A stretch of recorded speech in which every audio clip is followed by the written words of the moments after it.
Hi everyone, welcome to the Insights with Lily Zhang. Today is 29th of April. Oh, this is a lovely autumn's day. We had a couple of cold nights, but now we kind of back to summer. This is Australia. Yeah, look at the roses.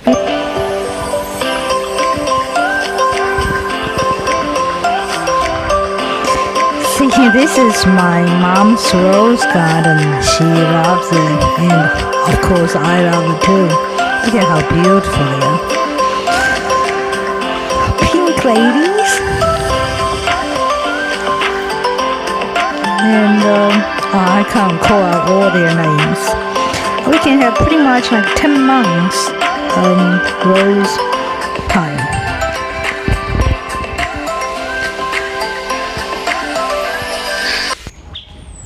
Yeah, that's why I think lots of fans like my videos about Australia. Yeah, I think I try to make more videos about the lifestyle or our life in Australia. It is a beautiful country.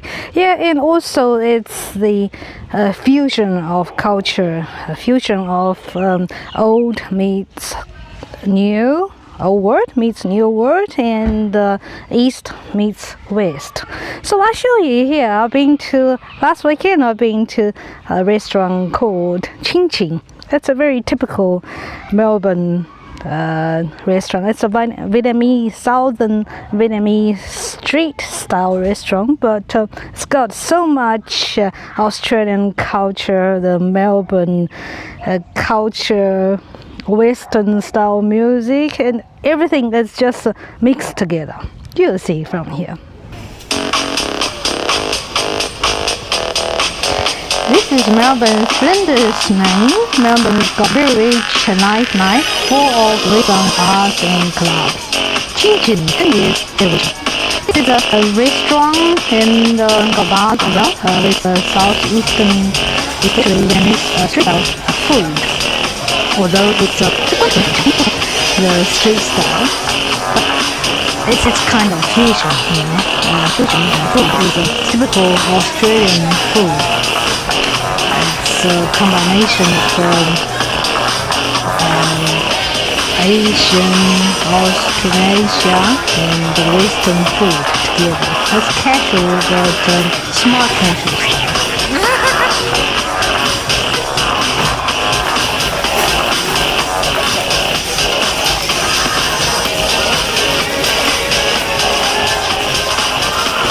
Look at that.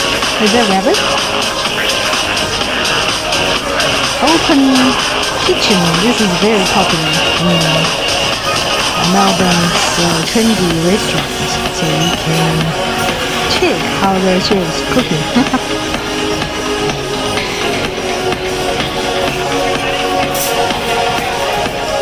They're very busy, very popular. And you have to 3 weeks in advance to book a table. Oh, food, look at that. It's just so, that's my favorite, the sashimi. But it's not Japanese style, it's a Vietnamese style sashimi. Vegan food is very good too, and drinks. Full of flavor, full of taste. This is upstairs. That's the bar. Hello. Aussies are so friendly. This is the go-go bar upstairs. Cocktail fusion bar.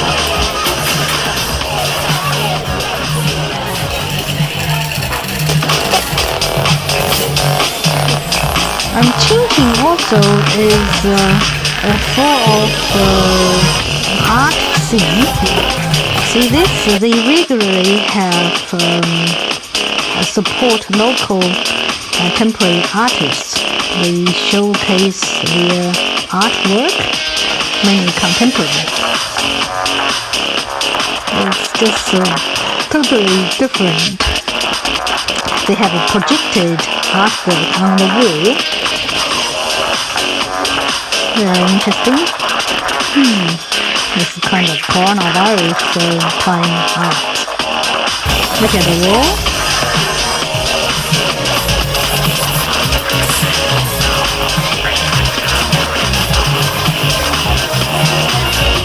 Party time. All these are food, music, and art pieces.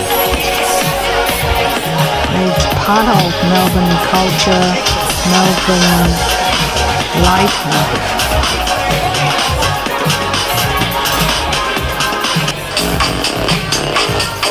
Hi, that's me.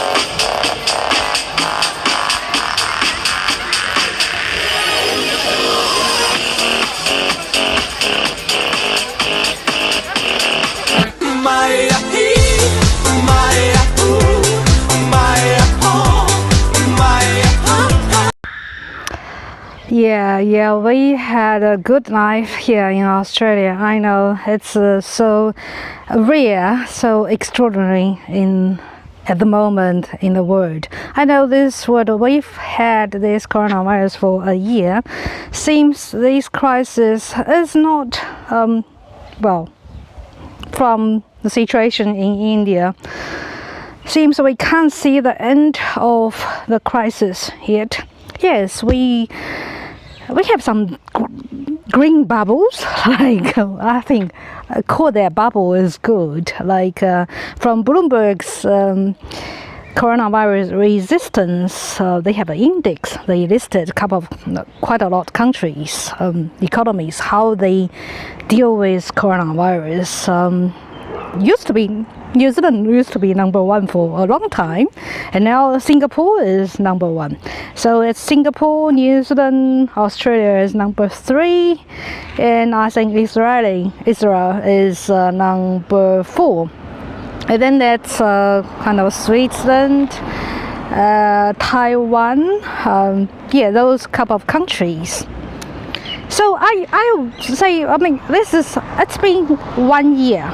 1 year after the coronavirus first broke out, and have we seen? Is that getting better or getting worse? Of course, I think there's some good news side. Is just like Israel, they already had the best vaccine rolled out. Currently they are more than 50% of their adult population is being vaccinated. That's why the country is open up. It's bars, restaurants, all open. So we can see that Israel is the pioneer of the vaccine rollout. Oh, because they had the deal with Pfizer. I think they did very good job dealing with Pfizer and supply them with data, and also that's why they've got most of vaccine. Other countries like New Zealand and Australia, also that's their geographic advantage. Also, they have very strict lockdown and border control. So those island countries like New Zealand, Australia, Taiwan, even UK is getting better. I think those countries, especially, we can see pretty much they are developed country and have very good control and all very good vaccine rollout. I can see the world is getting into two extremes. Like the better countries, they started their coronavirus control very good, or really getting into herd immunity, like UK and Israel. But on the other end, we see, I feel very sorry, very sad for the situation in India. It just tell us, from history, all those pandemics got never had just one wave, never had just one wave. It's always second, third, even just many waves. And from history, from thousands of years of history, well, humanity always have pandemics. From the research I've done, the pandemics normally last, the shortest ones about 2 to 3 years, and most of them last for 10 years, some of them a couple of decades. So, which means it's going to be a long way for us to see the end of the pandemic. Yeah, from Indians' experience, because they did quite well for the first wave. They pretty much under control for a country, kind of developing poor country with 1.4 billion population. First wave, they did very well because they had a strict lockdown, and that's why they started losing up. And then that's the second wave come, and we see the nightmare, probably the worst scenario of the pandemic. Of course, the other side is Brazil, and so from this, we from India we can, and also we had like even in Australia and New Zealand, we had a couple of. New Zealand had 2. Australia had, even Victoria had 9 imported cases. Well, 99% of them are from India. So we can see, unless, because it doesn't matter how well your country does, globally, we are one family now. Of course, we can't isolate India. Indians being, most countries or many countries just shut down the flights or from and into India. India basically being isolated. But for India, this size, for them to reach, in, I think the only hope now is probably the vaccination. Well, how long does it take for the vaccination roll out for a country of 1.4 billion people? My God. Well, at least, China's had much better control. So we can only hope with international help, with the vaccination roll out in India, their situation might improve. But who knows? Because India's got the double mutated virus. Who knows? Are they going to have triple muted virus or some kind of new virus? Well, I would say with the vaccination, we see the hope for most of the country, most of the developed countries. But can we win the race with the mutation of the virus? Especially with poor countries like India and Brazil. So we're all in this a global village. Can we win, and how can we win this whole battle with the virus? I don't know. And also we have other battles. Many countries got that, facing the economic downturn, unemployment. I can only say for the next 2 to 3 years, even 5 years, it's going to be a really big challenge and difficult time ahead. Some countries might cope all right, but globally as a whole, it's going to be a very difficult time.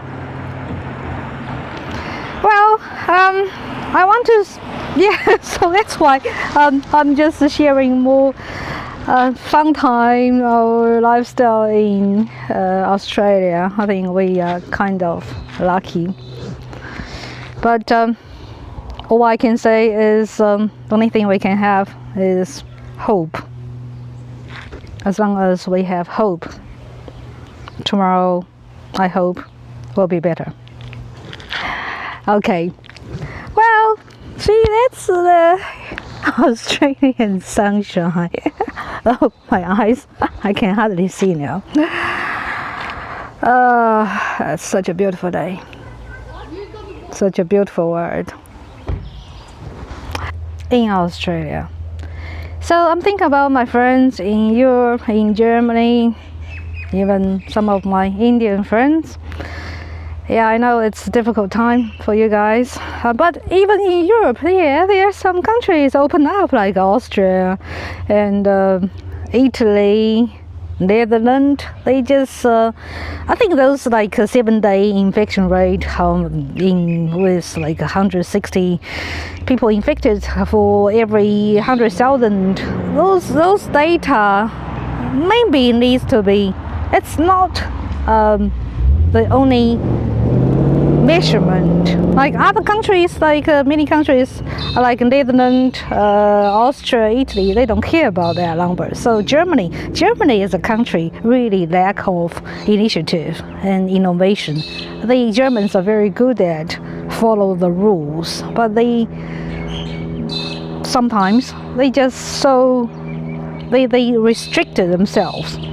Anyway, Germans need to. Sometimes they do need to fight. If they don't fight, that's their fate, to be slaved, to be manipulated. Anyway, okay. My German friends. Yeah, that's why. Well, we'll see. For a couple of months, maybe they'll open up, and at least Angela Merkel say. End of June, they're going to, because the Germans can a good manufacturer of vaccines. So hopefully with their vaccine rollout, they can achieve the herd immunity, then they'll open up. And then I can travel back to Europe. Okay, well, doesn't matter where you are and which country you are. I wish you all the best. Thank you. I see you next time. Bye-bye.